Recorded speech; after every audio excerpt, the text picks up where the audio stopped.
एक बच्ची के सवाल ने पूरे अस्पताल को चुप कर दिया और जिंदगियां हमेशा के लिए बदल दी।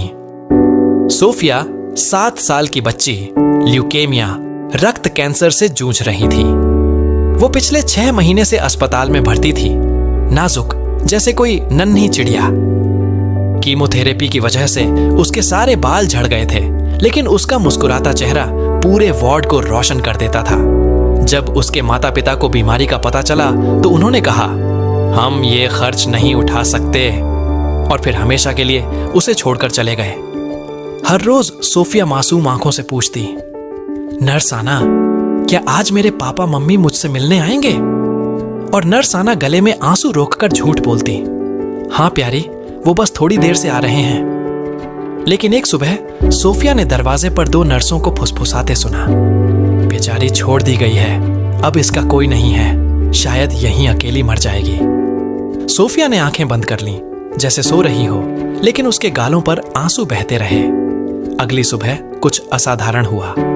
सोफिया ने कहा कि वो सबको बुलाना चाहती है, डॉक्टर, नर्सें, सफाई कर्मी, अस्पताल में जो भी हैं। जब सब उसके बिस्तर के पास इकट्ठा हुए तो उसने धीमी कांपती आवाज में कहा, मुझे पता है मैं मरने वाली हूं, और मुझे पता है मेरे पापा मम्मी कभी वापस नहीं आएंगे, लेकिन क्या मैं एक चीज मांग सकती हूं स्वर्ग जाने से पहले?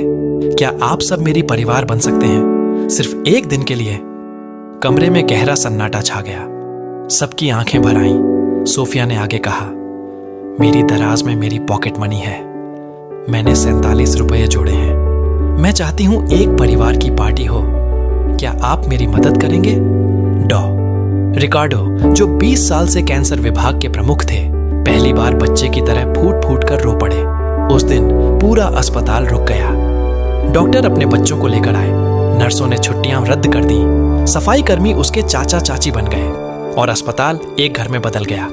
और सोफिया, वो उस दिन एक राजकुमारी बनी। गुलाबी ड्रेस पहनी, सर पर ताज लगाया, और 200 लोगों ने मिलकर उसका जन्मदिन मनाया।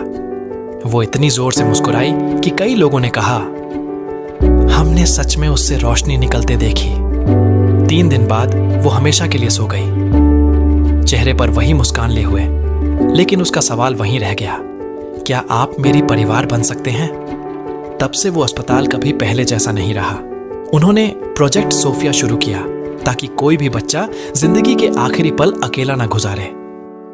अगर ये कहानी आपके दिल को छू गई तो कमेंट करें सोफिया, और इसे उस इंसान के साथ साझा करें जिसे याद दिलाने की जरूरत है कि असली